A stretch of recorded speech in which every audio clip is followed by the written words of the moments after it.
The Boilers win a thriller in Mackey. Let's go. Boilers win 81-76. Not today, Indiana Hoosiers. We're talking about it all here on the Boilers in the Stands post-game show starting right now.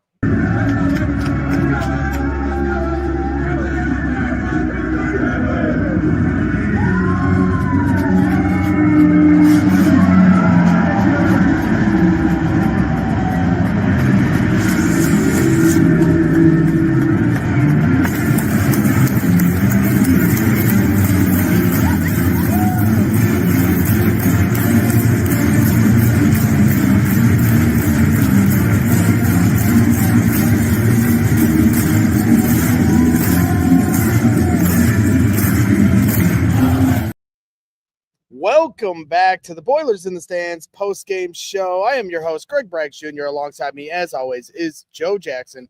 Craig Bowers will be joining us here in just a little bit after the Purdue Boilermakers take down the Indiana Hoosiers in dramatic fashion, 81-76. Indiana gave Purdue everything they possibly could handle here tonight. Purdue had a tough time shooting the ball from three-point land. IU was getting downhill on the pick and roll. Purdue was having a tough time stopping that, but you know what came to play? The big three, once again, for your Purdue Boilermakers. Braden Smith, Trey Kaufman-Renn, and Fletcher Loyer showed up when it mattered most and grinded their way out to a Boilermakers victory, snatching this game from Indiana, where it certainly seemed like Purdue was on upset alert. So, Joe Jackson, the floor is yours, my friend. I'm sure you're as relieved as the rest of the people that just exited Mackey Arena. About a little bit after the Caleb Furst interview yesterday, which, by the way, after we're done with this, if you want to listen to some more Purdue content, go check that out. It was just really enjoyable having Caleb on. You asked our worry meter, and I rivalry game. Weird things happen. Guys hit jumpers, shots don't fall. Like, all these random things can happen within 40 minutes in a rivalry game. Like, there are obviously takeaways to have and things Purdue needed to improve on, things Purdue did well. But I do think in a rivalry game like this, like, you throw a little bit of that out the window. It just is a different game for 40 minutes. And credit to Purdue for finding a way to win this one, because there was many moments in the second half where it felt like, oh yeah, this is where IU kind of just extends the lead to 8, keeps it there, walks away with the win, and Purdue never fully let that get to that point. I know, Braden was awesome. We're going to talk about Braden. TKR, phenomenal, and the game-winning shot. Fletch, big time in the second half after a really, really rough first half. I'm going to start with Jakari Harris, though. 9 points, 3 rebounds, and the game-winning block right at the end. The stat line isn't like insane, right? 9 points, 3 rebounds, whatever. But like what he did out there, both on the defensive end, his ability to drive, draw contact, like he went 4-4 from the free throw line, made all of his free throws. This is the Jakari I was expecting all year. And I think, right, beginning of the year, he struggled shooting the ball from 3, no doubts, and totally get right. He's why he went to the bench, and he's kind of carved out this role. He was awesome today. And I think there was a lot of people, not just Purdue fan, but more just like in general, that were like, oh, Jakari's awful. And simply because he wasn't shooting the ball well and overlooked everything else that he does. He is maybe Purdue's best defender, in my opinion. Probably him or CJ, right? Well, Braden's up there too. But he's an awesome defender. He can rebound the ball. He can kind of move the ball. He can drive. Like, he just does all those things. You see that happen with the I'm looking at the spot on the floor in the game-winning contest and block and forcing Rice into a tough one. There's a reason. I'll pull it up right now if I have it. The rotation chart. There's a reason Jakari played the last 12 minutes of the second half. He wasn't coming in and out for offense, defense. He was in there the entire time because of what he was able to do on both ends. Move the ball, drive, defend. Like, that is exactly what they needed. CJ did a lot of it too, to him credit. Now, he just didn't get maybe as many shot attempts, but he had a couple big time plays. So, like, yes, the big three, Braden and TKR were awesome pretty much the whole game. Fletch, really, really, really good second half. But the freshmen, CJ and Jakari, like, they made big time play after big time play. CJ, couple big offensive rebounds, rips the ball to start the second half. Like, that isn't usual for two freshmen to be making that big time of plays in their first rivalry game and one of the biggest games they've played in their college career. We will get into Braden. We will get into TKR, but like I wanted to start there because it is just impressive what this guard duo has kind of become for Purdue. Is this, the third option is on the offense for guards, but also primary defenders and just hustle guys all around. No question about it. Make sure you're hitting that like button here while you're hanging out on the Boilers in the Stands post-game show. We appreciate all of you tuning in here after the thrilling victory. Because had Purdue lost this game, Joe, like we always talk about, I wasn't worried about what they were doing offensively. It was defensively. They just were having a real tough time.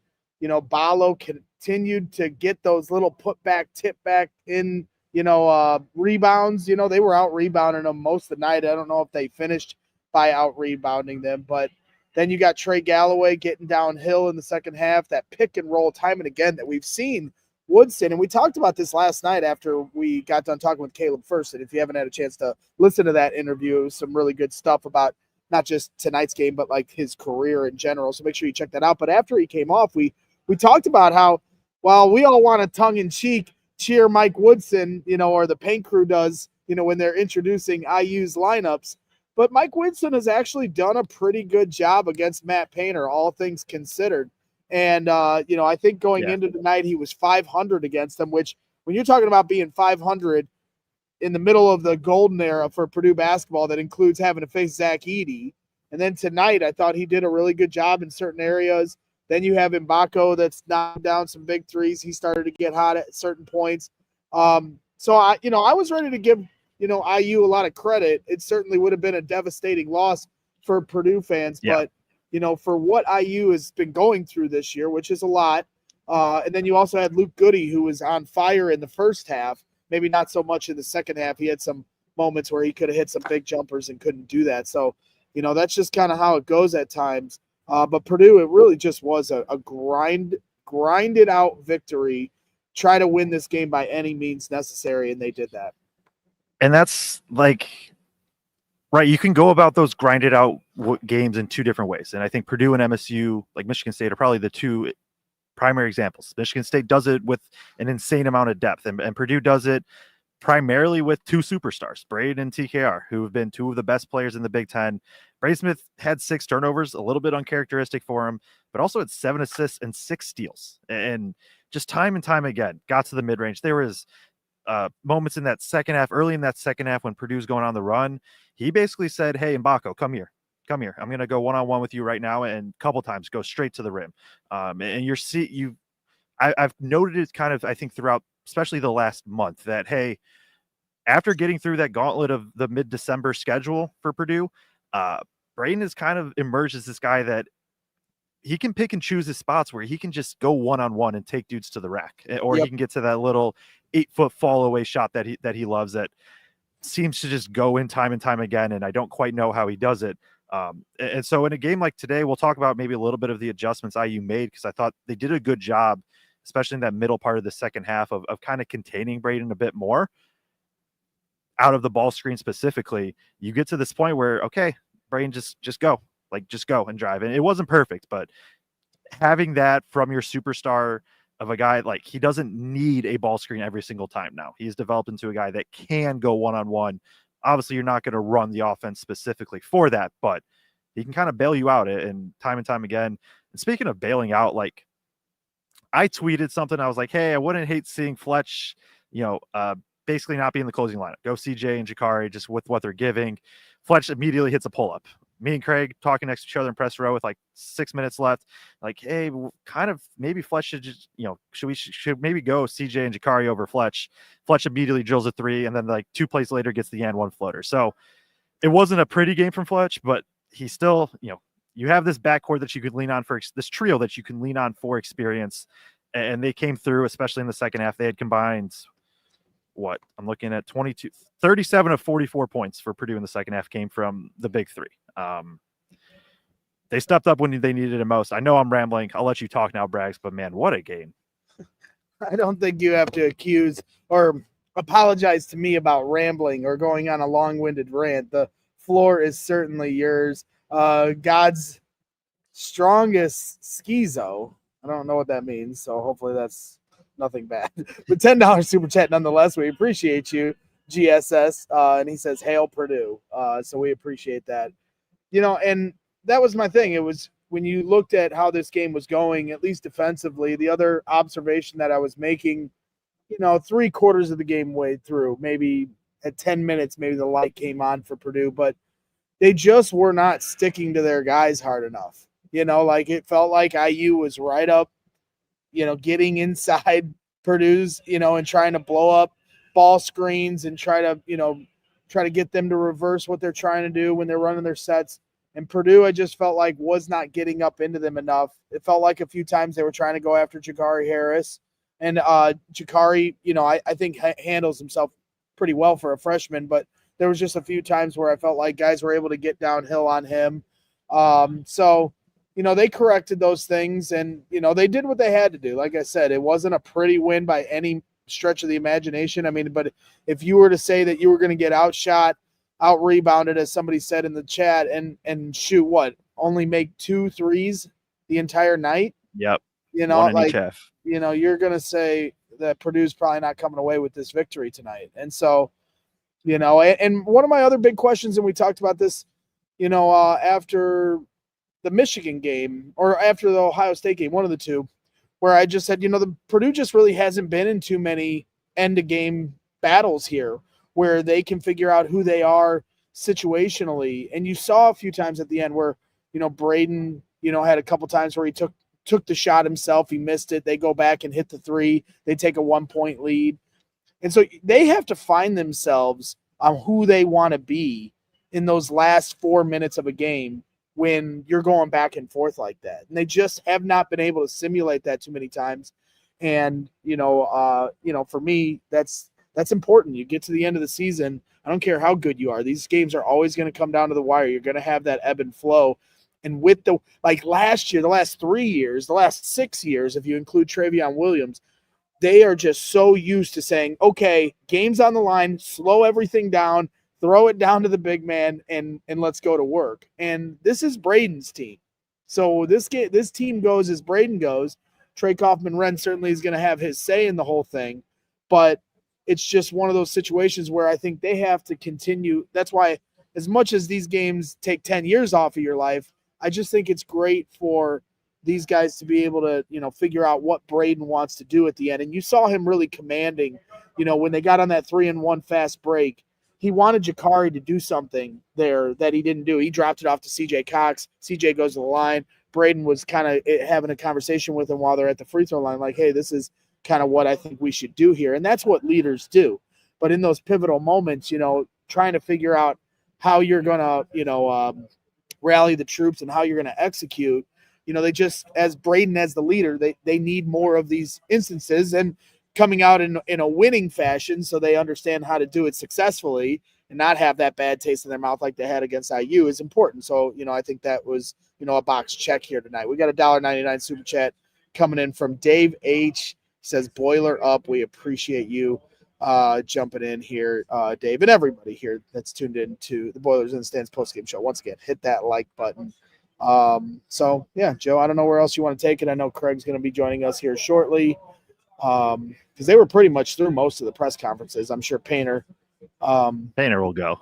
Painter's as long-winded as I am. We need to have, like, I mean, I don't know if Painter would ever agree to it, but we need to just set aside an hour of just you and Painter. Like, we need to have an interview of you and Painter, but we need somebody to time who actually talks more. I'll ask the guys at CHGO Bears. They give me crap because I'll ask 3-minute questions. And then, so I'll ask the 3-minute question. Painter will have the 10-minute answer, and we'll fill up an hour in what's the over under for questions in a Matt Painter interview between me and him? 5? Oh man. Yeah, 4 to 5 probably, because you're going to have your monologues. You're going to randomly go talk about the Cubs. You're going to talk about MJ. Yeah, for sure. For sure. So I have something from the board. The board. Go to it. Now, this is a little bit of a Purdue negative, but it's been brought up in the comments. You saw Mbako. What did Mbako have on the day? I can pull up the stats right here. That's way too small on my screen, but everybody else can hopefully read it. Mbako has 20. Yeah, he had 25 points on 10 of 17 shooting. A couple times, right? You just saw him kind of take Loyer to the rim. He really, really liked that matchup. You also saw a couple times, a couple pin downs, and then you also saw, especially in I think crunch time, with TKR. Not the best lighting, but we're gonna make it work. I need to bring a light. We see it. We see it. No, we see it perfect. You're good. Okay, cool. So Indiana on offense, Purdue on defense. What they like to do, they had this high pick and roll, right? Or it's like even just sometimes just a handoff where Galloway would come up through here, or he's coming out here. Essentially, pick and roll. What specifically TKR did, right? First, he was in this high hedge where he's going to jump out here and try to force the ball handler back. And now you have Balo rolling. You're trying to get back, and you have taggers. But especially in crunch time, TKR was bringing it more out this way. And so you'd see Galloway kind of drag it out. You'd see whoever's guarding him kind of follow, and you see this guy lift. So I bring all that up. So the screen already happened, right? In this scenario, you kind of have this trailer. Now you have, we'll say TKR here and like Balo kind of in this area here. They're both going back. And especially with TKR and four fouls, that's where you saw some of like Galloway just go directly into him. But also part of Purdue's defensive scheme that has been very good, that has allowed Purdue to go from whatever they were, 71st in Ken Palm defense to up to like 20. I think they're like 26 right now post this game. Is they send this help a lot, and they what they give up is these skip passes, and so right. I think if you wanted to argue, hey, Purdue should ditch that scheme in this specific instance, then I think that is a fair argument. But kind of, I think there's probably going to be some of like, well, why weren't they guarding Mbako in the corner? That's by design. That is their defensive game plan. They want to take away the paint. So now, right, when Galloway's here, you have a guard generally here, and TKR is going to be like, oops, can't really see that. TKR is going to be like in this area. It's now, I switched the X's and O's, but whatever. When Balo's here on the roll, that's where this tag comes in, and that's where that skip can come from. Now, sometimes you'll see this defender here kind of X out, and so where he tries to go out here, and then you rotate this way. But I think if people are going to discuss, hey, why was Mbako getting going? One, the Loyer matchup. Two, because towards the end, Purdue did a good job. They put IU went small, right, with Goody at the 4 for most of that second half, especially with their new and foul trouble. They put Loyer on Goody because Goody was very stationary. Goody was often this guy in this corner, in the strong side corner. And so they put Heidi on Mbako. The argument would be, hey, Purdue should just ditch that scheme. That would be, if somebody wanted to say something like that, that's got to be the argument for this game, not necessarily like, why weren't they guarding Mbako in the corner? That is by design. That is a big reason why, that is part of the reason why they are where they are at defensively. It's like Nebraska. For anybody that has watched Nebraska, I know Purdue has played them. They give up a lot of threes, and there are just times you're going to get burned by that, and this happened to be one of them, especially from Goody and Mbako. So I'll have a positive one from Purdue probably at some point too. I have a couple in my head we could go to, but I like it. Yeah, wanted to start there because I know the defense was definitely like, I don't think anybody came away from this aside from forcing 20 turnovers. I don't know if anybody would say the defense was phenomenal today. Yeah, we'll do the bob and weave back and forth to the board. We appreciate your insights as always. Mark Hofferth saying Brian Tonsoni from Assembly Call, who came on for the Indiana Purdue preview show that you guys did earlier in the week, told us on the preview show if Mbako gets going early, he's a different player. He was right, 100%, and that's the analysis you get here on this fine program. Is these guys, Joe and Kraig, always call on their shot before the games are played, and Brian Tonsoni coming on, and that's what you get here. People are asking, hey, it would be great to have Matt Painter on the show. Well, I'll have you know, at this point, we've got him locked in once a year, right before the season starts. I don't have the courage to ask him during the season because, to be quite honest, and I've told him this on our show, he scares me. And I don't want to ask him during the season because he's got bigger things to do. I wouldn't say better. Probably better, right? Running the Purdue Boilermakers is probably better than joining our program, but certainly bigger things to do. As AJ Hammonds is out on Mackey Arena's floor right now taking jumpers, and I am so tempted to scream at him to come on our show for the first time ever. But I won't do that because now he's going to say you should block him. You could block him. Yeah, if he comes back on, I'll start talking crap for sure. 100%. So It was good vibes here tonight. I don't want to. I have one more point with the board. One more point with the board. Yeah, I'm sorry, I just cut you off. It just popped in my head. It's fine because I don't want to spoil it. Because the other night when we did our post game show and Kraig came on later, we have a segment where we talk about our favorite, best plays of the night, favorite moments. I don't want to spoil it. I'm going to save it for when Kraig gets here. The board is yours. Well, I was just going to say there's one more thing I wanted to add on top of that is with the defensive system, right, where I erased it. I'm sorry. I mean, I could draw it. But, right, we remember Purdue's kind of rotated. Low man's rotated over to the paint. TKR or Furst is kind of focused on the ball handler a little bit more. Guard trailing. Two guys sticking a little bit more to the guards on wing and strong side corner. Right. Indiana had 12 offensive rebounds, and they had 7 in the first half. They had 16 second chance points in this game. That defense also at times, if you aren't on point, can make it harder to rebound because now you're a little bit out of position. If they crash, like whoever's guarding underneath the rim now and his guy crashes, he's got to go hit him. The big still has to come around and hit Ballo. And I think that's a bit of where Galloway gets that floater, and he has such soft touch on that floater anyways. You see some of that, and that's where you see some of those Ballo tip-ins and things like that of just like, well, the defense is scrambling. I'm not saying it's an excuse. I'm just saying that is part, I think, of the reason why is that defense is so rotated, and it's been awesome. It wasn't great today, but at the same time, they forced 20 turnovers as I just knock over a water bottle 15 rows. You just had a turnover yourself right there. Yeah, I definitely just did right there. But it just wanted to point that out too of hey, that's not 100% the reason for all the offensive rebounds given up, but I do think it is a decent part of it. Yeah, for sure. And while you did just have a turnover, the other thing you do have here tonight is your sweaters. For everyone that is really worried, I mean, I literally had people when I came into the media room before the game this morning or before the game today, did you bring Joe his sweaters? So literally everyone is captivated by whether or not you're actually going to get your gear. There it is, fresh, coming out. Look at that, right out the bag. Just in perfect, pristine. Look at that. I'm happy for you. 9 months in the making. It's a long delivery. It's a long delivery. We got typically we got, the delivery comes a lot faster when it's ordered straight to your house. But if you have it ordered to my house, you're gonna wait. Do not order it to Bragg's house if you guys do want to order. I believe the link is in the description.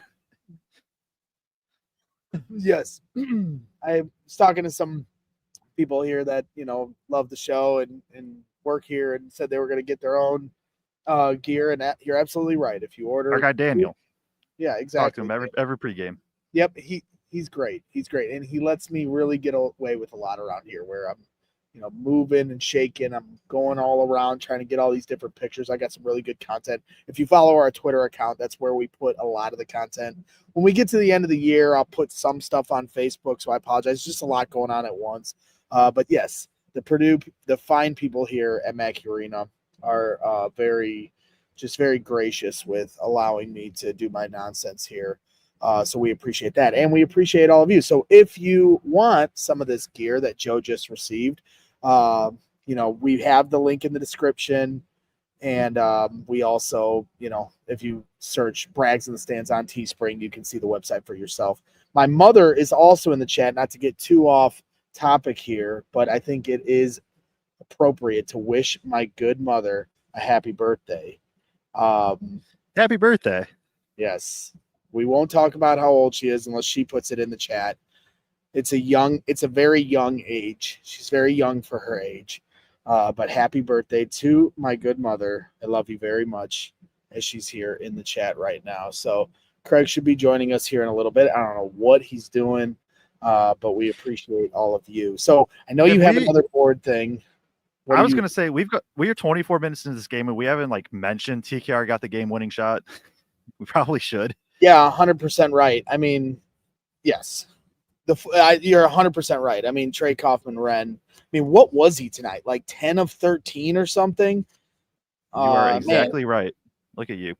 23 points, 10 of 13 from the field. 3 from the free throw line. Yeah, he had a couple big free throws at the end to seal it. He was just unbelievable. What am I reading this right? 4 rebounds, 4 fouls, so he certainly got his money's worth there. Only 2 turnovers and 2 steals for the big man. In 26 minutes of play, 23 points, and the game-winning shot at the end, which was not an easy shot by any means. I mean, he was really getting pushed out of there, and IU was doing a good job of making them earn it, and TKR certainly did that to win the game. Yeah, it was impressive. Like, Braden is still option one, but part of Braden being option one is his ability to pass. And you got TKR, and you can just kind of trust him to get the ball. And he goes one-on-one in the post. It was not an easy shot. I believe it was over Ballo, right? And Ballo's a physical 7-foot dude. Like, you expect TKR to make those, right? It's not like it was the most insane shot ever, but at the same time, it's all the pressure. Very, very physical game, especially down that stretch. And TKR answered the bell, and not even just that, throughout the entire game. That second half, especially, he scored the first 6 for Purdue or something like that, or 6 of the first 8, where he just got to the rim. You saw Purdue run their inverted screen a couple times out of the baseline, out of bounds, where Braden is the one setting the screen for TKR, and Ballo just kind of didn't. There's at least once or twice for sure, Ballo just didn't know how to navigate a screen because he's never had to. And so that interesting wrinkle just kind of puts defenses in binds, offensively, especially though, TKR was just, you can't ask for more. 10 of 13, 3 of 3 from the free throw line. There's not anything more you can ask from him realistically in any given game. And then the game winning shot on top, just really, really impressive stuff from him. Yeah, absolutely. As Kraig Bowers here is jumping on Media Row right now. So we're excited to hear his insights and hear everything that he heard from Braden Smith, Jakari Harris, Matt Painter. I believe Trey Kaufman-Renn was the other player with those 3, but I know Jakari got to speak to the media here today. And then obviously Mike Woodson and Trey Galloway, and Trey did not look happy, understandably so. He's been in some tough battles here, taking on Purdue as they win 81-76 in a back and forth affair. Before Kraig jumps on, Joe, talk about how they came out the gate in the second half in the blink of an eye, really. I mean, there was some key stuff at the end of the first half that I thought led the way to Purdue, being able to come back in this a little easier. But, man, did Purdue come out with their hair on fire to start the second half. Yeah, and when I mentioned Jakari, I probably should have mentioned, that sequence to end the first half was big, where Purdue was down. They were down 7. Furst makes the first, misses the second free throw with 30 seconds left. And I believe it was Heidi gets a tip out. CJ Costco goes and gets the offensive rebound. Jakari just makes a tough play, a little 8-foot fall away to cut the lead to 4, right? And especially if IU goes down and score, that's the difference between it being an 8-point game and a 4-point game. And that's a big difference coming down. And then you start the second half, and it was just, hey, let's go to TKR. I'm looking it up now. He scored the first made jumper. So he made the jumper with an and 1, so that's 3. Got another 1, 5, another layup, 7. He scored the first 7 points on his own with Purdue. And one time they run that kind of inverted pick and roll. I'll just draw it up here because I said I would for sure have something positive, and I definitely want to do that. That inverted screen, and you see it. You're going to see it 2 to 3 times a game where, it's inverted because in normal pick and roll, TKR is going to be the one setting the ball, setting the screen for Braden. But sometimes, especially they like to do it a lot out of baseline, out of bounds plays, where TKR kind of will just flash to kind of the elbow, and you'll see Braden who's inbounding it. I know this is terrible reflection. There we go. Braden he then will come and set this screen right here. And so you see this, and this big Ballo, they just never, there's just never a good. It's difficult for bigs to try and navigate screens. And so when you have this and Ballo's doing this, and it's at the 15-foot mark, Ballo can try to go over, or oftentimes you see what will happen is he could try to go under, and Braden will just kind of set a decent screen. And so now when they meet, TKR is here. That's generally where they meet, is right in here.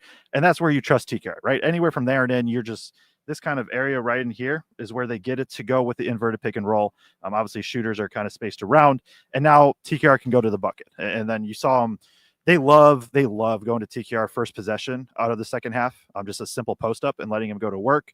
If that works, they're going to kind of keep doing it. I think I think out of those 3 buckets, 2 were probably post ups and 1 was an inverted screen, if I'm remembering correctly. Maybe not the most complicated X's and O's there, but right. You just have Braden basically throws it to TKR at the elbow. He comes and sets the screen, have guys spaced out on the perimeter, and bigs just aren't used to having to navigate screens like that. Yeah.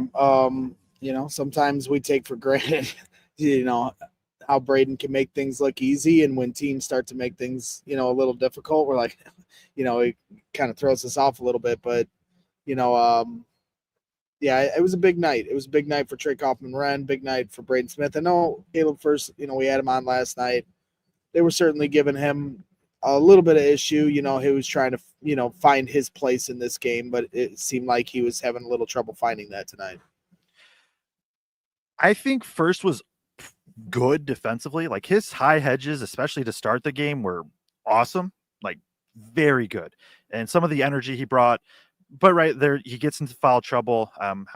He ends up with only 2 rebounds in the game in 21 minutes. Like, not the best game, but he ends up with 3 steals. And like, I do think he was very disruptive defensively. And I think there's been some comments of like, why his first play and stuff like that. Like, he's different defensively. Nobody is like him and what he's able to bring. So I think that's a big reason. But at the same time, he gets into foul trouble. IU goes small. Purdue matches with Heidi, who I know he didn't make a shot, or if he did, it was like a 1 shot. Oh, yeah, he went 1 of 4 and 3 of 4 from the free throw line, but still thought he was solid, especially in that second half. Yeah, for sure. And before we bring Kraig Bowers here into the discussion, something I like to do, and sometimes I'll do it on the fly. Not always, because it's not easy to, walk and chew gum at the same time. But before we get Kraig's thoughts, I'm going to share with you what it felt like in Mackey Arena when Trey Kaufman-Renn hit the game-winning shot, and then they get the block on the other end. This place was rocking.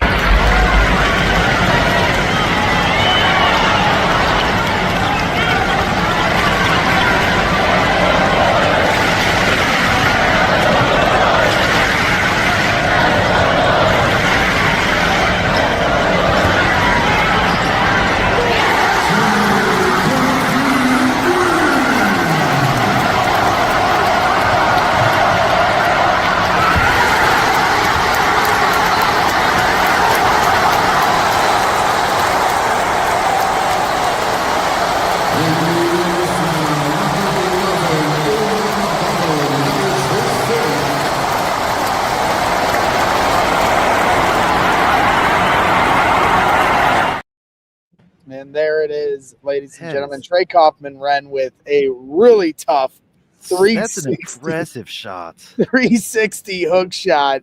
Look, get out the way, Kareem Abdul-Jabbar. And then you got the other end where Jakari Harris, the freshman, with a huge block to end the game. And you saw Braden Smith at the very end of that video giving Jakari all the love there. And that's what it was like. I think it hit 123.6 on the decibels here in Mackey Arena. So they're having trouble setting the all-time record. It's hard to hit to that 124, 125 mark here, but you could feel it here tonight. It was one of the loudest atmospheres we've been in some time, and Kraig Bowers here is joining us to give his vibes here from the game. Yeah, did you see an official reading for how loud it was in here or not? Yeah, 123.6 is where it peaked. I took a picture because we've been sharing it on socials, and they asked me. They said, "Hey, you can take a picture, but we want to start. Our social team wants to start putting it out there first." So I told them because we love those guys, and we certainly aren't jumping line when it comes to those things. But they have a meter. If you ever come to the game, like they have a computer screen that's really cool that shows like when it gets quiet to loud. But then they also have a meter for all the fans to see. That I don't know if it's like identically accurate to what the computer's doing, but it kind of, I think, is a rough estimate of where it is. But certainly never want to step on the toes of the social team here with the Purdue Boilermakers. They do a fantastic job, and they've been so gracious and courteous to us. So I took a peek at where they hit, but I didn't want to share the picture on social. So still having trouble hitting that 124 David Jenkins territory. There was a moment in that second half. It felt like early in that second half, it felt like it got there. It was like, I think there was maybe IU was calling a timeout or something, but it was like, it was right after TKR scored like his 6 in a row. Yeah, it was like incredibly loud, and then there was just a moment, and it somehow got louder, and it was just like, oh my, like it was one of the like, right, I'm pressed where you aren't supposed to react too much, but it was one of those where you just kind of like looked around like, whoa, like that was wild. So Kraig, give it to us now. Give us your instant reaction as I'm trying to, Greg. I'm trying to. No, you were going to. I think we should just like keep jumping in and just honestly, yeah. Me and Joe just keep jumping in. I was trying. First of all, I would like to thank our sponsors for tonight. BJ Rule, Purdue graduate and current Lafayette resident. BJ has close to 15 years experience helping buyers, sellers, and real estate investors in Lafayette and surrounding areas. If you're looking to buy, sell, or invest in real estate, give BJ a call or a text to set up an appointment to see how he can help you accomplish your goals. Your home will likely be the most expensive purchase of your life. Have the experts with Rainey & Company at Keller Williams on your side and let BJ help you navigate the process. Call 317-345-4600. Again, give BJ a call at 317-345-4600. We really appreciate his continued support and his partner in that real estate business throughout all of these shows, and good friend of the show. We certainly appreciate that. And I also knew that was the one way I could get Greg to shut up. So my thoughts, my thoughts, wow, first of all, is just like if you are a fan of college basketball and you didn't enjoy watching that game, I don't know what to tell you, because there was offense, there was defense. It was a relatively high-scoring game in the high 70s, but there was still great stuff on the defensive ends that you saw as well. It's a rivalry game between Purdue IU that comes down to the absolute wire. As many big shots as there have been in this rivalry, there's only been a few true like game winners, right? Chad Austin hits. I know it wasn't like as the clock completely ran out, but it's close enough. That's a game winner to me. Chad Austin's baseline, Matt Harm's tip in. There's only been a handful of those in this series. And for Trey to have that type of moment, and Woodson kind of just said like, man, the guy hits a 15-foot hook shot and just kind of like shrugs his shoulder, there in terms of what happened. It just an absolutely amazing atmosphere. I know there's been louder peaks in terms of volume. I felt like the sustained volume that came tonight at certain points was longer than maybe some of those super high peaks we've had, because this is the first time I can remember like my ears actually hurting in that moment. Like my ears were in pain in that moment.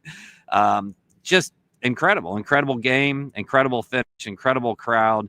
Paint crew and everybody that was in here tonight should feel proud about how they brought it to help support this team all night long, really.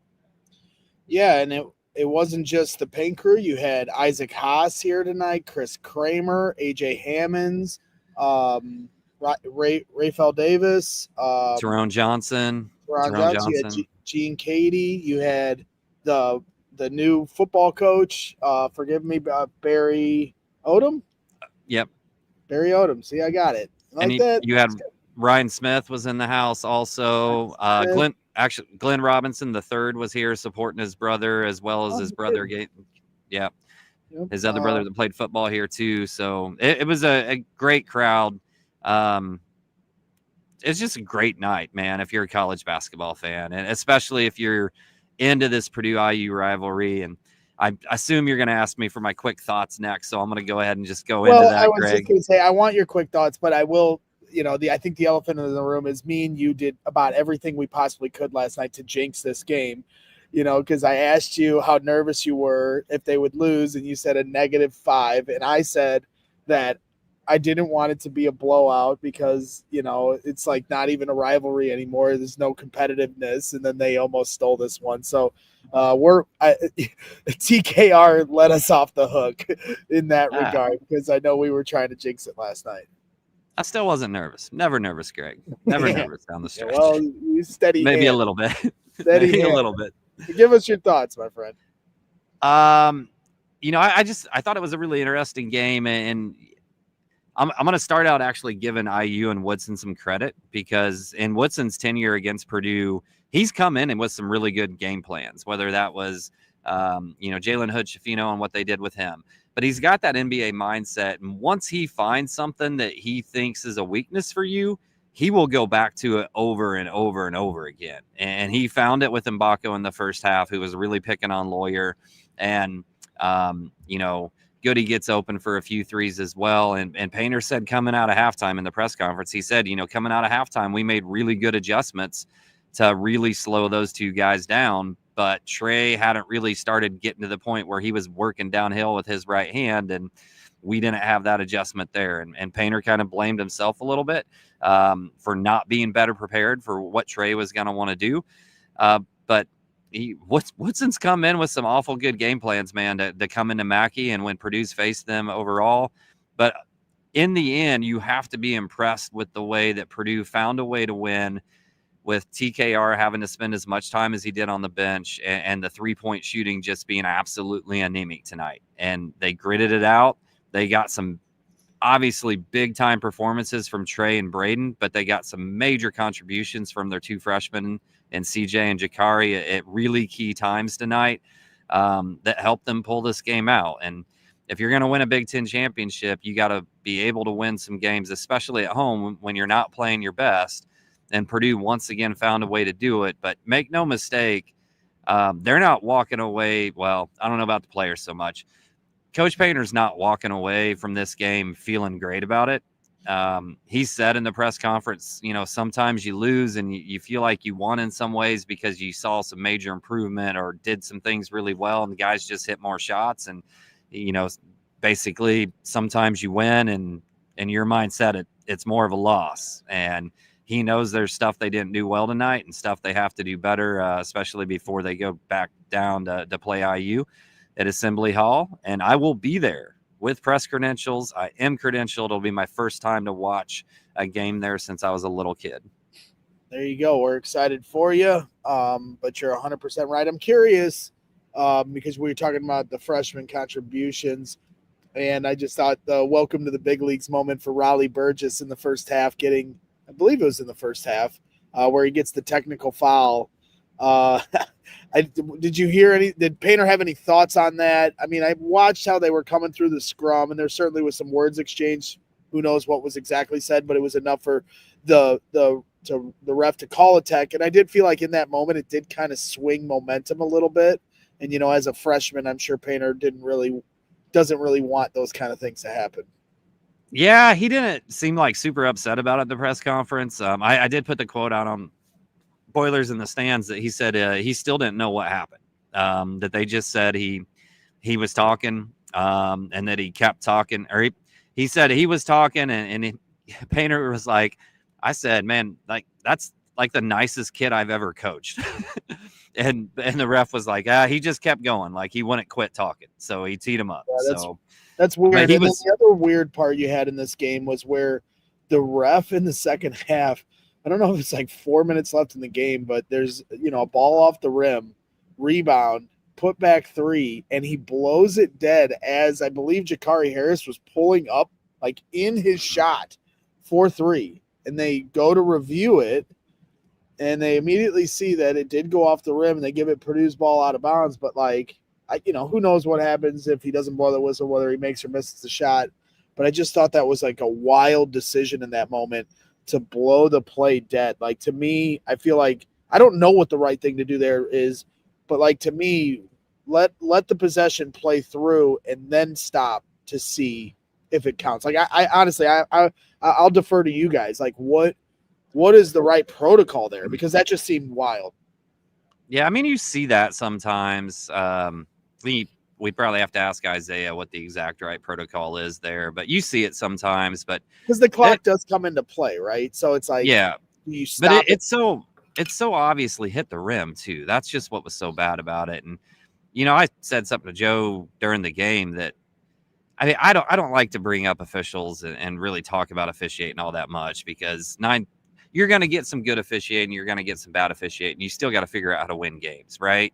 And I don't want to be like some other fan bases, but there was just a lot of weird stuff tonight, and it was probably the most animated that I've seen Painter be towards the officials of any game this year, and that's really the only comment I'll make about it. There was another play where, Braden draws that offensive foul where I don't remember if it was Leal, right? I think Leal hooks him kind of with his arm, but the ref that was right there looking right at it doesn't call it. The ref on the complete other side of the floor had to blow the whistle and call it. Like it was just a weird officiating night all the way around for me. It was a very late whistle. It was a very late whistle, on that, in that regard. So, there's Miles Colvin as it's getting late here. I'm always like thinking who I yell at here at Mackey Arena, but I'm not going to yell at Miles. He's, long game. So I don't know where you guys want to take this next. Do you want to get into some more of the individual performances before we get to our favorite plays of the game? Do we want to talk about our favorite plays of the game because we waited for Kraig to come this time before we gave away our plays of the game? It's up to you guys. I feel like we're all going to have this. I feel like we're all going to have the same favorite play tonight. No, you're not going to have the same one as me. I can promise you that. Okay. And maybe we should rule out the TKR game winner. Like that one's like a default. I'm just saying. Like no, that can be our. No way. That can be like the Brags in the stands. Right, one. that's the default. And then we can have an individual one. Play of the game, but then you got to pick something else. Come on, man. You got to put some effort into this segment.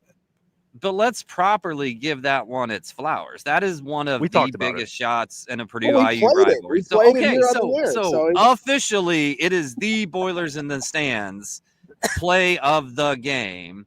Yes. Now we can pick some other plays. So what's bigger though, the shot or the block? The shot. The shots. It was a 2-point attempt on the other end. Were we only up 2? They would have put them up. We're only up 1. Yeah. Oh yeah. It's still the shot because like you aren't in that spot without the shot. Yeah, of course. Well, it's fun to talk about. It's a good problem to have. So, all right, where do you guys want to go with it? More individual performances. We've gone 45 minutes into the show, and really we haven't talked about Braden Smith very much. I feel like, or maybe we have. I don't know. We haven't really. We haven't talked about Fletcher Loyer that much. We talked a lot about Trey Kaufman-Renn. We talked a lot about the freshman here early on just to get you up to speed, Kraig. So you guys take it wherever you want. Don't make me start rambling here this late at night. Well, Joe froze up, so let's. He's back. He's been having a little bit of internet issues. Yeah, that's all right. Let's go to some of the players. Braden Smith was incredible in a lot of ways tonight. This wasn't a huge assist game for him. He did, I think, finish with 6 turnovers. IU did a really nice job defending that short roll. They really took away that kind of pocket pass that Braden likes to throw to TKR in that short roll for large parts of the game and made things difficult. And then he threw a couple of kind of heated passes to Caleb in tough situations that honestly, I probably put more on the pass than Caleb not being able to receive that pass. But he was a shot-making machine tonight. He had finishes with 6 steals tonight. All right, he was already leading the Big Ten in steals per game, and that's huge. What he's done defensively and how he's, a lot of it we've talked about him being able to kind of play free safety and just grab balls as they get kicked out and whatnot. But he had some steals in open court, and obviously a huge one towards the end of the game as well. So yeah, Braden was absolutely tremendous, especially from a scoring standpoint and a defensive standpoint. And with TKR out as much as he was, it's, he's got to try to make some passes to some guys that aren't used to necessarily catching him in those situations. So you're probably going to see a couple more turnovers. But Joe can tell you on when we did the IU preview show, I said something in there about I'm not big on Mbako as a defender. And I said as much as like they've been just running some actions to get the matchup they want for Braden to go ISO, that I could see them just hunting Mbako. And there was you tweeted it, Joe, during that second half. But he just went at him. They just kept running stuff to get him switched onto Braden, and then he just ate him alive. Yep. So yeah. I just think with Braden in the first half, I agree. Somebody said here in the chat, in the first half, he really kept them in it, making some really tough shots where they were just basically shutting everything down from, Purdue trying to run their sets and Braden's just making these really tough one-on-ones. I thought another pivotal moment of the game, it won't be my play of the game, so I'll give it away here in our Braden segment, was they couldn't hit a 3 all night. They schemed a few open for Cam Heidi. Miles Colvin ran into a couple you thought were halfway down. They don't go down. But in a pivotal moment in the second half, probably with 6 minutes to go or so, they run a little two-man action between Braden and Fletcher Loyer. And how IU let Fletcher get loose in that moment, but Braden just being able to deliver that basketball. You talk about and then Fletcher obviously knocking down the three. You talk about the steals when he picks the pocket of Joe, help me out here at the end of the game. Leo. Leo. That's a big time moment. He ripped one from Ballo. It was just time and again. There was just so many moments where, Jeff Goodman tweeted it. Braden Smith is the best point guard in the country. There's no question about it. And, in a night like tonight where you're on, primetime TV on the national stage on Fox, everybody's watching. He got to show everybody why he's the best point guard in the country. And he can do it in a variety of ways now. And he ends up with 7 assists, and it just didn't feel like he got to that. And that's more of a testament to how good he is as a facilitator. But he can just be a dude that can go score now. Like we talked about it, right? With ISOs and just finding ways to navigate into that mid-range area and then just hitting tough shots. Like a few of those just fall away, 10, 12, 15 footers. It's just like, man, like that is a tough shot. And he's making them more than he's not. And so that's where like it still is a good shot. He's 11 of 21. He goes 11 of 19 from 2. Like he was 0 of 2 from 3. Just crazy impressive stuff. And then the defense, right? We talked about this. He rips Leal at the top of the, at half court. He also, I forget specifically how much time was left, but he stripped Ballo right at the end too, right? Probably like a minute-ish left. If I'm going to remember correctly, somewhere in that area where Ballo gets it kind of 10 foot, 8 feet away. Braden just comes in and swipes, and he gets all ball, so rips it free, and forces a turnover in a pivotal point once again. Like, is he the absolute best on-ball defender? No, Braden Smith isn't that, but like he can hold his own now on a ball, and he's an elite off-ball defender, and it's just been impressive to see because like this just hasn't been there even last year. Like he has made a huge jump on the defensive end. Yeah. And then you had 2 freshmen running the break after. Like he strips it, goes to Jakari runs it, passes CJ gets fouled, only makes 1 of 2 from the line. But I know you guys have already talked about the freshman contribution. Well, and they couldn't figure out how to throw an alley-oop tonight. Like, they tried to get the one to Cam Heidi. Cam wasn't ready for it. That 3-on-1, they couldn't figure out who they were going to dish it to. I know they had some trailers that were kind of on their backside. I think that's what CJ was feeling a little bit there.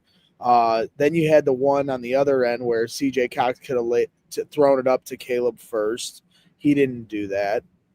Then you had the Braden steal where he dropped it off to Jakari Harris. Jakari almost had the dunk. There was like so many of the, like you said, it was one of the loudest games you've ever been to, and I agree. But there were so many moments where it literally was like going to take it a whole nother level if they had gotten one of those, and they just couldn't get it. And so I felt like we just missed a couple times from this place just completely letting loose.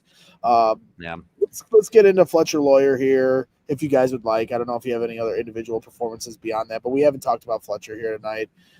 He had Braden. The only thing I'll have to say, Braden Smith, All-American. I don't know if this was a question before, but All-American. 100% All-American. He finishes with 24 points on 11 of 21 shooting, 2 of 4 from the line, 7 assists, as we said, 6 steals in 40 minutes of action. So it doesn't take the night off for 1 second. And then Fletcher Loyer, as we get into his conversation, the big 3. I mean, this kind of felt like one of those early wins in the year where the big 3 just kind of carry it and you get a little contribution. I know the freshmen are certainly starting to step up in a big way, but the big 3 just doing their thing. Fletcher Loyer, 15 points on 4 of 10 shooting, 1 of 3 from 3 with that big 3 in the second half, 6 of 7 from the free throw line, a couple big free throws to help seal the game at the end. 4 rebounds, 1 assist, and if my eyes are correct, 0 turnovers for Fletcher Loyer in 31 minutes of action. So between Braden Smith and Fletcher Loyer, 40 minutes play, 31 minutes play, and only 2 turnovers to show for the 2 junior guards. So Fletcher Loyer certainly, obviously hits that big 3. He also had that huge and one where he comes down the baseline and teardrops it.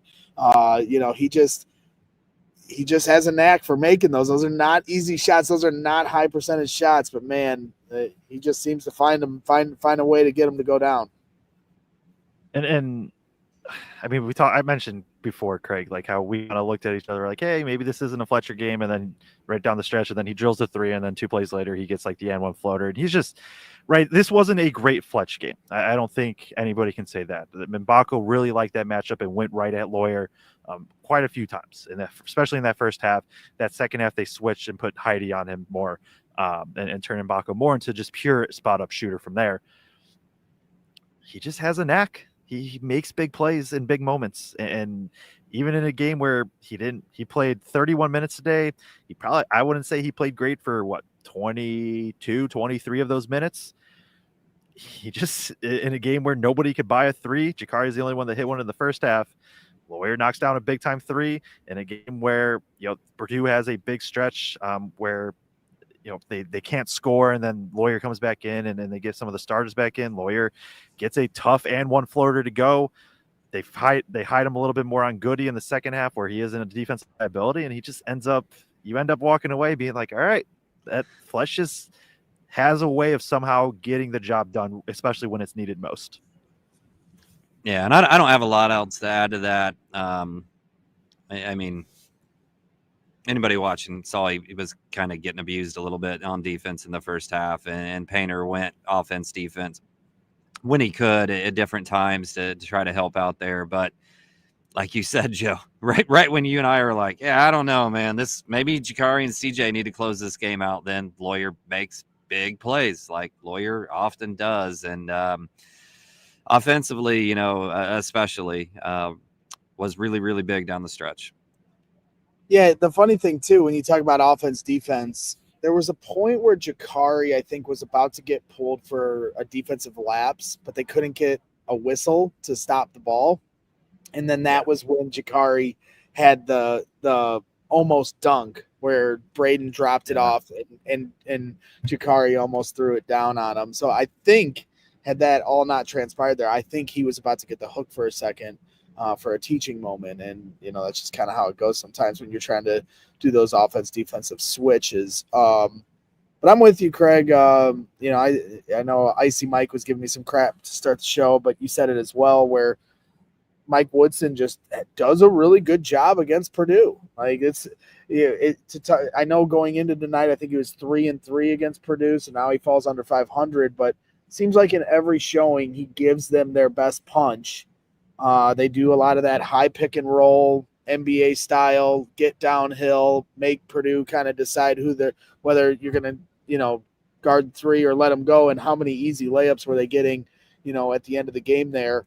So, for all the faults Mike Woodson has, and I know IU fans certainly, are getting tired of what's happening for them, and we don't feel too bad for him, but at the same time, he does do a good job coaching against the Purdue Boilermakers, and that's in the golden era of Boilermaker basketball, where Zach Edey's, peak of their existence here at Mackey Arena. So that's not easy. Yep. I just felt like Kraig was about to say something way smarter than me there. No, you're good. You're good.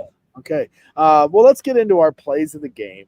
I'll let you guys go first. Kraig, we'll start with you, since last week we left you in the dust and we already picked all the great plays. I'm sure we've mentioned them throughout the program here tonight, but outside, of course, the Boilers in the Stands post-game show play of the game is, of course, the Trey Kaufman-Renn, just amazing hook shot. I'll play the beginning, and we don't have to play the whole thing.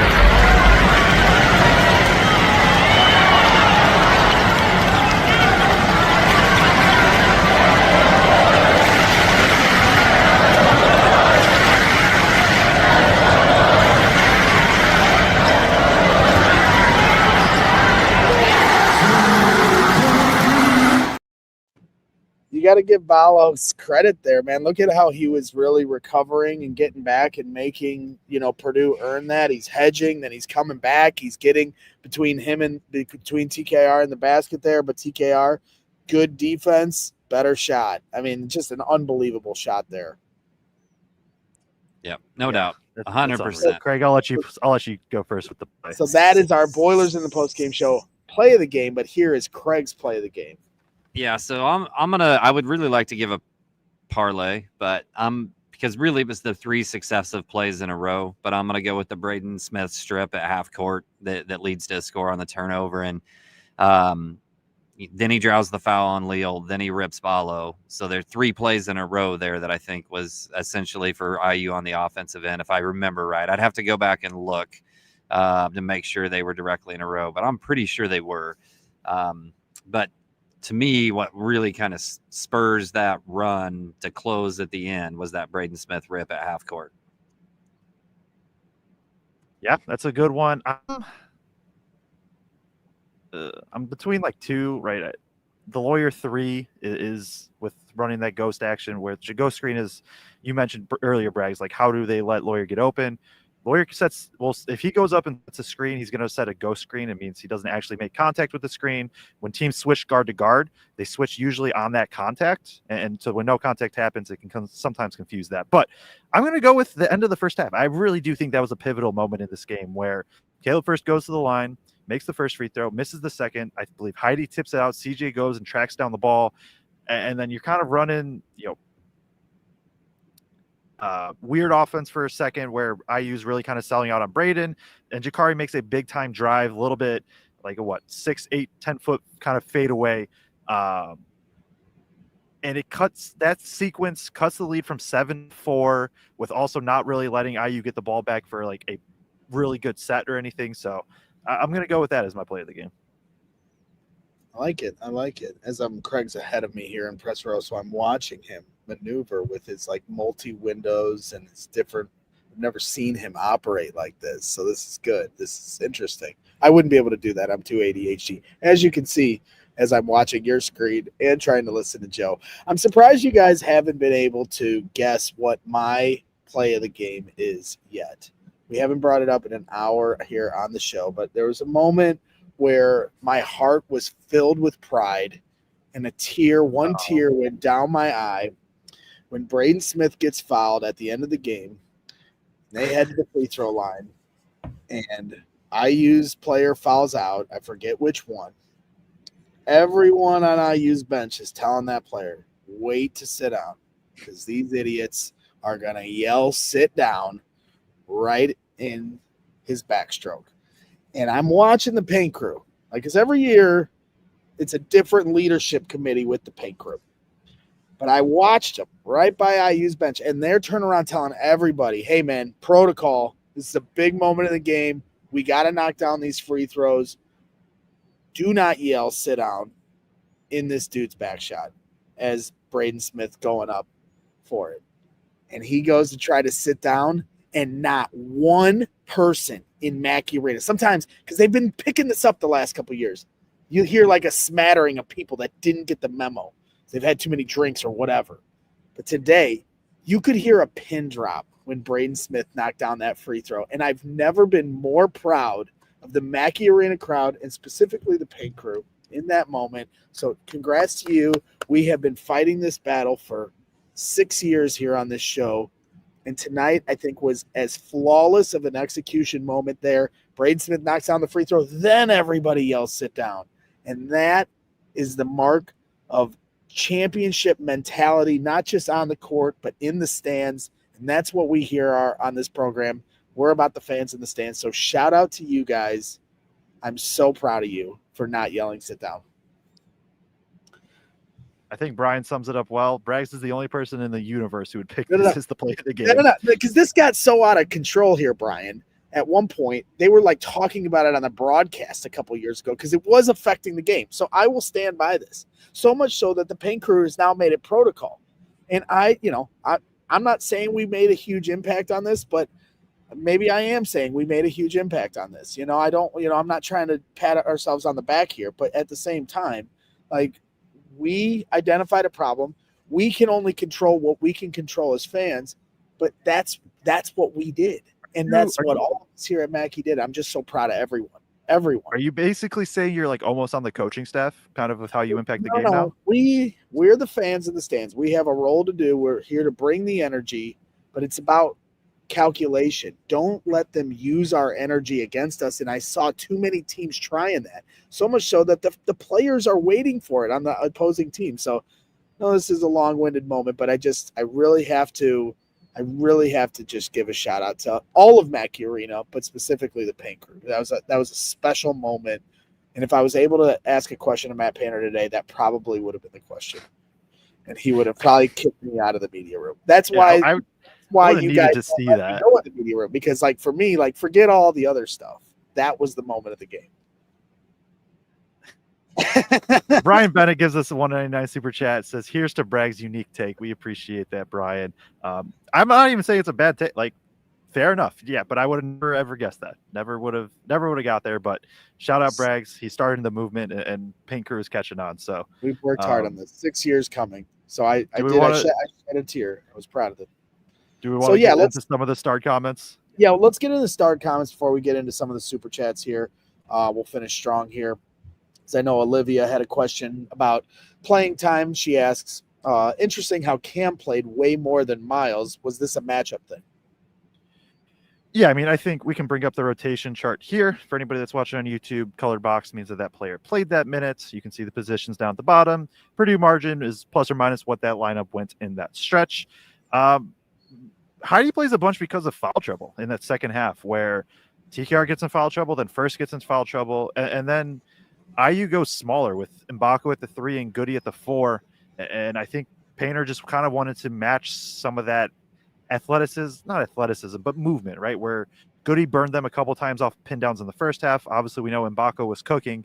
And so I think he just kind of wanted to go smaller with Heidi. But Heidi's still a big enough body that he can contest kind of Mbako drives at the 4.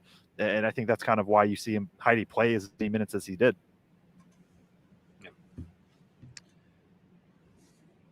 All right, we'll move things along here. I always love seeing that chart. Makes me feel smarter every time I see it. David Tillman says, I think Joe spoke about this before, but Purdue's defensive scheme does leave room for teams to get open threes because they double the post, and we've talked about that here tonight. David Tillman, appreciate you, as always, tuning in. Jeff Parks says, Joe needs a gold clipboard medallion to hang on his gold chain. Yeah, I mean, he's got the swag now. Look into that. The official swag man of the Boilers in the Stands postgame show. And, of course, Kraig, the big news of the night is that not only does he have swag with his chain, but now he's you actually remembered. Yeah, I mean, it was a big story coming into the media room tonight. They're like, people are asking me in the media room. I heard the whispers. Yeah, did you bring Joe his sweaters? You know, it's just like, so I couldn't let the people down. Brian Tonsoni from Assembly Call, good friend of ours, joined us on the preview show. Love you, Brian. He says, congrats, fellas. Not on our show tonight, so seeing what y'all have to say. 2 seed at the for the Delphi bracketology. All right, we're moving up in the world. Back in the top 10 as well right now. Currently, I'm not sure where they sit KenPom-wise for offense and defense. I think it's probably both in the top 10 at this 9th point. overall, 7th offense, 28th defense. 28th defense. So they're taking a little bit of a dip here defensively, huh? Because you said the margin. It's fractions. Right, because you said like the margin of like where does it like where all the teams are like lumped in together. Yeah, like the difference between 28th and like 23rd, 22nd, 21st is less than a point per 100 possessions. So like, well, it's a little fluid. If IU misses like 2 more threes tonight, like they're probably in the top 20. Okay, Brian Bennett says, how in the world does Rice have the ball to take a shot at the end? I don't get Woodson. That inbound throw at the end was crazy. Kraig, do you have any thoughts to that? I do, because I put the tweet out. But in the post-game presser, one of the IU beat reporters asked Woodson if he thought about calling a timeout in that situation or how he was planning on handling that. And he said, I couldn't get his attention. That was his answer. And I think there was a timeout before those free throws or a stoppage of play. Like, I'm not sure why you want to talk to him ahead of time about what you were going to do in that situation, right? Because Leal came out and Rice came in. I don't remember exactly how that all went down, but somehow it wasn't communicated what was supposed to happen there.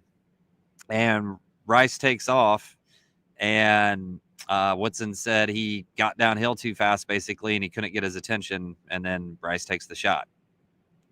And Yeah. Painter said in the post-game press conference, he was like, we're just fortunate Trey Galloway didn't have the ball because he was the one killing us. And if he had the ball in the last play, it might have been a different story. And that's why Ballo got so upset. Somebody else asked that further down. I think it's another Star chat. They asked Woodson about this in the post game too. And he said Ballo was angry about the last play when Rice takes the shot, and that players get heated in the moment, and he was heated and he spoke his mind, and that's what was what. Well, and I get it because Ballo had an outstanding game. I mean, how many tip-ins did he have? He was doing a hell of a job. But I don't love that answer from Mike Woodson, I have to admit. No, it's terrible. What do you – I mean, because I actually was in the media room because we were waiting for the DJ to finish up what he was doing in here. You know, obviously let the party roll a little longer. So I was in there as he was talking about this, and he said, well, we have to stay better connected. And I couldn't hear him. And I even think at one point he said the ref, like, passed him. So that was, like, part of why he couldn't say – and I'm just like, the whole time I'm hearing this, I'm like, just take personal accountability. This is something I deal with the Chicago Bears and some of their previous head coaches, and just this unwillingness to, you know, just be the leader. And even if you don't think it's necessarily your fault, or maybe, you know, there's other truths to what happened, just be the coach and say, that one's on me. And I gotta be better in that situation. Don't sit there and say, well, you know, I couldn't get his attention and he just blows to the rim and we got to stay better connected. Like, that's on you. That you're the coach, man. So, you know, all due respect. And I think he's, you know, I think there are things that he does well as a coach, but I think that's the kind of stuff that has IU fans frustrated and Boiler fans, you know, asking for, you know, Mike Woodson to get an extension. So I just want to add in, like, and I'm not saying this is for sure, obviously, what Woodson meant. I understand why Rice did what he did. I was looking at Woodson. He was motioning go. When I looked at Woodson, he was saying go. And I think he wanted Rice to get all the way to the rim and not settle for a pull-up. But, like, when I looked at Mike Woodson, right, I have the vantage point right here. I can see Rice. I can see Woodson basically in the same look. I saw Woodson motioning go. Like, we're not calling a timeout. And I saw Rice see that and put his head down and go. And so I'm not necessarily defending Rice fully, but, like, because I don't think it's a good shot still, but maybe I missaw, but, like, that is what I saw. And if Rice saw that as well, I understand why he went downhill. I also understand the deep pass because Purdue is probably just going to foul up 3, and you're trying to, right, you're basically, the odds are, you're playing the odds of, okay, is a long pass and, like, a pass to a 3 going to work better, or get fouled, make the first, miss the second, and get a tip in. Yeah, he said they were basically. He didn't call it a Bryce Drew play, but what he said they were going for was basically like a Bryce Drew play, where they were trying to throw it to a big who would tip pass it to somebody out for 3. That's right, Bryce Drew, the pride of the region. Walter Evans, $5 super chat. Greg headed back to the region tonight, satisfied we turned them over 20 times. Great game. That's right. Purdue continues to really make things difficult on offenses here and creating some good turnovers that turn into points. Walter Evans adds on, been going to games since 1984. This was as loud as I've ever heard it in Mackey. It was certainly a raucous arena here tonight. A lot of fun. Connor Sweet says for his play of the game, Braden rips Leal, then rips Ballo. Both plays won the game. A lot of winning plays from a winning player in Braden Smith. Mark Hofferth, as I continue to just butcher every single person's name here that watches our show. He says this rivalry continues to prove why it is one of, if not the best rivalry in the country. And I've said it a million times here over the last 6, 7, 8 years, however long I've been doing this show. if IU played every game like they were playing Purdue, they would be a hell of a team. Just for whatever reason, and this is why when last night I was asking you guys, like, what's your nervous-o-meter? It's just one of those things with IU. Just throw the records out. They come to play every time when Purdue, and I have no doubt in a couple weeks, Kraig, when you go to Assembly Hall, that they're going to give Purdue everything they got. So, and the longer it stays a game, the more they have nothing to lose. Purdue has everything to lose, and I just think that mentality really plays into those moments, and that's why I just think the mental fortitude and the toughness that Purdue showed tonight, not playing their best game, but grinding through a win like this, having those situational moments at the end where everything's going back and forth, and for them to be able to execute in those moments shows the championship mentality that this team has and the experience that they've gotten over the last few years, certainly last year as well. Mark Hofferth adds on, just saw a stat, TKR and Braden were the first Purdue teammates to score 20-plus versus Indiana since Robbie Hummel and Juwan in 2010 and Landry and Teague in 2007. So good company for those two. My good buddy Philip Charles Vanderhayden IV. He's a Bears content creator. Jumping in, saying Boiler up, boys. We appreciate you jumping in here, Philip. And then let's end things with all the different super chats. Run them back. GSS says, Hail Purdue. Appreciate you once again. Dave H. Boiler up. Walter Evans just throwing $2 in there. We appreciate you as always, Walter. Salty B, $5 super chat. With a close game and Painter on our side, I always like our odds. That's well said. Salty B. Amit Patel. Should be Amit, I think. Well, it could be. I'm sure you're right. So in fairness, I just looked it up to make sure I got it right. We'll defer that I'm always wrong. But $9.99 super chat from Amit Patel says, it wasn't pretty, but a tough win against good talent. Thanks to you all for the great content, and we appreciate you very much. Nate V, $10 super chat. Longtime listener on Spotify. Just wanted to say thank you for all the content. Thank you, Nate, for the super chat. Appreciate you taking the time to jump into the YouTube channel if you are somebody that just listens on Spotify. That means a lot because I know that there's a lot of people watching on Facebook. There's people watching on Twitter. And then we've got our group that, is pretty interactive in the chat on YouTube. And hitting the like button, subscribing to the channel are easy ways to support what we do and help grow our platform. And obviously these super chats go a long way of helping us, pay for some of the expenditures, travel and things of that nature to help us continue to give you guys this content. But we appreciate you guys very, very much. I also wanted to give a shout out to Emily, who was in the stands here tonight and stopped me to say hi and told me how much she enjoys the show and you guys and what we do. So Emily, I know you're watching, and it's really nice to meet you tonight and your family, your mom and dad, and thank you for tuning in, and appreciate everybody that stops us here at Mackey and shows us some love. And then I'll end this show giving one more shout out to my mother on her birthday. It's still her birthday, where we live in the Central Time Zone. Thank you very much. And she says, thank you to us. She is 74 years young here tonight. Love you very much, Mom. And she is as passionate as they come. And the reason I am the sports fanatic that I am today and would not be doing any of the silly sports content creating that I do if it wasn't for her tutelage and mentorship. And so love you very much, Mom. So that's it for me. You guys Happy birthday, Barb. Yeah, happy birthday. Maybe I'll get you a sweater that I'll give to you in 9 months for your birthday. So what do you think? That's it. I'm out of gas now. So if you guys want to...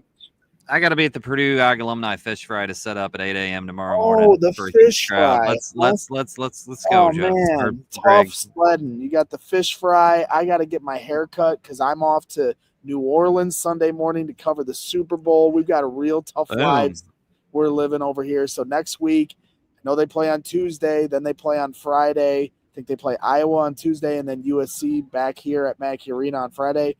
You guys are going to be handling those. I might be able to get home in time for the post-game show, but I doubt it. It's going to be a long week. So you guys are lucky enough to not hear this Midwestern goodbye rambling for the next 2 post-game shows, but we appreciate everybody nonetheless. So that's it. That's all I got. Joe, you got anything left, Mr. Swagman? You always take a win against Indiana. It doesn't matter how it comes. It was ugly a little bit, tough shot making, not great defense. A win's a win. Absolutely. We'll take it all day, every day, and twice on Fridays, taking down the Indiana Hoosiers as the Purdue Boilermakers win in thrilling fashion, 81-76 in a back and forth affair. Come out the second half gates hot and finish the game strong. So we'll end it once again. We'll run it back one more time. Trey Kaufman-Renn with the game-winning bucket. Jakari Harris with the game-sealing block to end this show. Hit that like button on your way out. Subscribe to the channel and stay tuned for previews coming up for the next games. And always stay tuned for our post-game shows. Until then, we'll see you next time. Appreciate everybody. Love you very much. And always, always, Boiler up.